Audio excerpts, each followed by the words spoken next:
Assalamualaikum warahmatullahi wabarakatuh. Anak-anakku sekalian, selamat ketemu kembali dengan saya Pak Cepi dalam pelajaran PPKN. Anak-anak yang dirahmati Allah Subhanahu wa taala, khususnya anak-anak SMP PGRI 1 Cibinong Bogor kelas 8. Sama-sama kita tahu anak-anak ya, di bab 1 semester 2 ada 3 materi. Tetapi sebelum lebih jauh, saya harapkan kita semua dalam keadaan sehat walafiat. Kemudian semua bisa menyimak video ini. Dan tidak lupa kirimkan salam saya kepada orang tua kalian. Semoga orang tua kalian tetap dalam keadaan sehat, banyak rezekinya, kemudian diberkahi Allah Subhanahu wa taala. Amin ya rabbal alamin.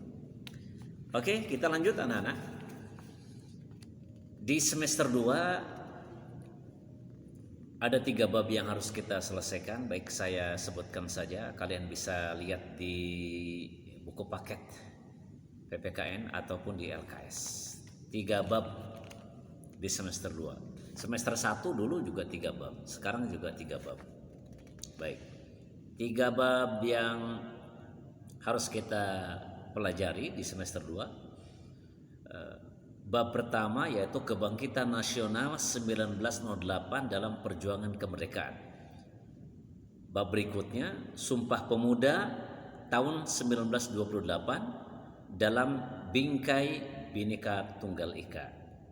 Dan bab terakhir di semester 2 yaitu Semangat dan Komitmen Kebangsaan untuk memperkuat NKRI, Negara Kesatuan Republik Indonesia. Di bab pertama, bab Kebangkitan Nasional 1908 dalam Perjuangan Kemerdekaan, kita akan di sesi yang terakhir sebelum kita ke bab 2 ya.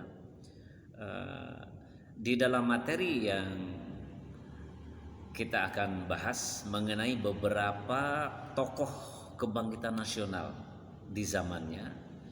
Mereka ada beberapa tokoh yang memang dalam pergerakannya patut diteladani oleh kita karena mereka berjuang betul-betul untuk negerinya sendiri. Mereka berjuang sangat luar biasa dengan hati yang semangat, dengan hati yang tulus demi bangsa dan negara, demi kehormatan bangsa dan negara karena dulu di zaman penjajahan.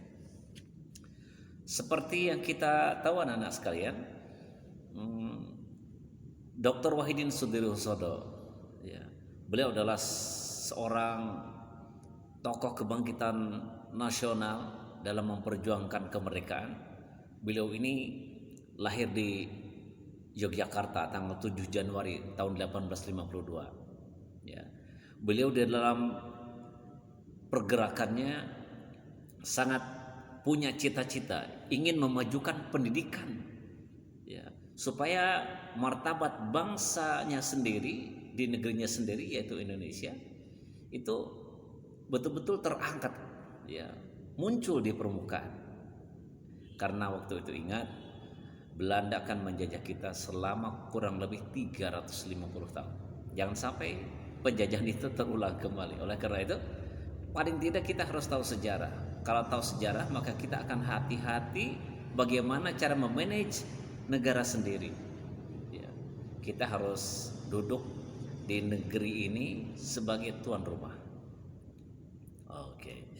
Kemudian ada beberapa tokoh lain yang memang merupakan tokoh kebanggaan bagi kita Indonesia, di mana mereka pada saatnya seperti Pak Sutomo itu mendirikan satu organisasi namanya Budi Utomo. Ya. Tidak lain mendirikan perkumpulan itu atau organisasi sekarang, yaitu punya tujuan yang sangat mulia. Tujuannya adalah untuk memajukan pengajaran dan kebudayaan di negerinya sendiri. Oke, dan masih banyak tokoh-tokoh lain yang memang punya cita-cita yang sangat tulus demi negerinya sendiri. Ya, ingat waktu dulu kita dijajah oleh Belanda dan Jepang. Oleh Belanda 350 tahun kurang lebih, oleh Jepang kurang lebih 3,5 tahun. Nah, sekarang di zaman merdeka ini, apa yang harus kita lakukan mengisi kemerdekaan ini? Jangan sampai masa kelam negeri kita terulang kembali. Oleh karena itu kalian sebagai para pelajar paling tidak mengetahui sejarah bangsa sendiri, ya. Mengenal tokoh-tokohnya, bagaimana mereka berjuang untuk negerinya sendiri sampai berhasil muncul ke permukaan cita-cita mereka. Nah, itu saja. Terakhir dari saya sebelum ke bab 2, saya ingin pertama tugasnya adalah tulis di kolom komentar. Tuliskan 3 tokoh kebangkitan nasional yang kamu ketahui, ya, lengkap dengan biografinya. Tuliskan di kolom komentar. Sekali lagi, saya harapkan kamu bisa menuliskan 3 nama tokoh di kolom komentar nih, 3 nama tokoh lengkap dengan biografinya. Saya kira itu ya 3 tokoh saja. Baru kita ke bab 2. Terima kasih anak-anakku sekalian. Salam bangga saya kepada kalian. Mudah-mudahan kita semua dalam keadaan sehat walafiat. Terima kasih. Wassalamualaikum warahmatullahi wabarakatuh.